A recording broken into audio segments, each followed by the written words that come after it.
پاس بەخێر بێن سەرچاوان وڵی ئەو کتێبە طبعاان من هەروەکو گوتم لە کۆڕەکە ئیشارەتم پێکرد لە ساڵی 2020 فکرێ نووسینی کتێبەکەم بۆ هات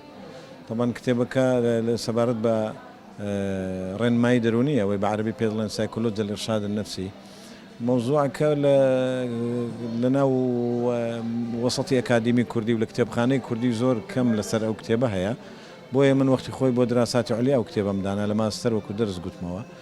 لە سەبارەت بە پرسیارەکەی جەنابەت ئەو زۆرە سیمینار و کۆڕانە ناوە هەبن باشە لێرە خەڵک بەیەک دەگاوە ڕۆشنبیران یەکتر دەگرنەوە کەسانی ئەکادیمی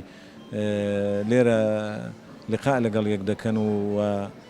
تەزدیدی علاقات و سەداقە دەکەن بەیەکەوە بۆیە ئەو فرسەتانە فرسەتی باشن فرسەتی چاکن ئەوە بابەتێکی ئێمەش قسەمان لەسەر کرد پێم وایە ئەپ تو دیت یعنی بابەتێکی نوێیە نوێ نییە لەسەر مستەوای جیهان بەڵام من لەوانەیە هەندێک ئیشم تێدا کردبێ لە کتێبەکە گونجان بێتم لەگەڵ ڕۆژگاری ئەو ڕۆی خۆمان بۆیە برادرانیش لە نادی مەدالی القیراءە فترەیەک پێش ئێستا تەکلیفیان کرد کە کۆڕێکی وا بکەین لەسەر ئەو کتێبە و کتێبەکە زۆربەی هاوڕێیانی نادی مەدالی القیراءە خوێندویانەتەوە بۆیە لێرە لە شەوتی دووەم با بڵێن إذا إنجاز التعبير يعني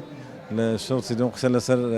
ئەو کتێبە دەکەین زیاتر چونکە ئەوانەی کە خوێندوێتیانەوە لەوانەیە کۆمەڵک پرسیار و شتیان هەبێ من بە کوردی و بە عەربی دەنووسم چەند کتێبەکەم بە زمانی عەربی هەیە ئەو کتێبە لە دار نەشری حوار چاپ بووە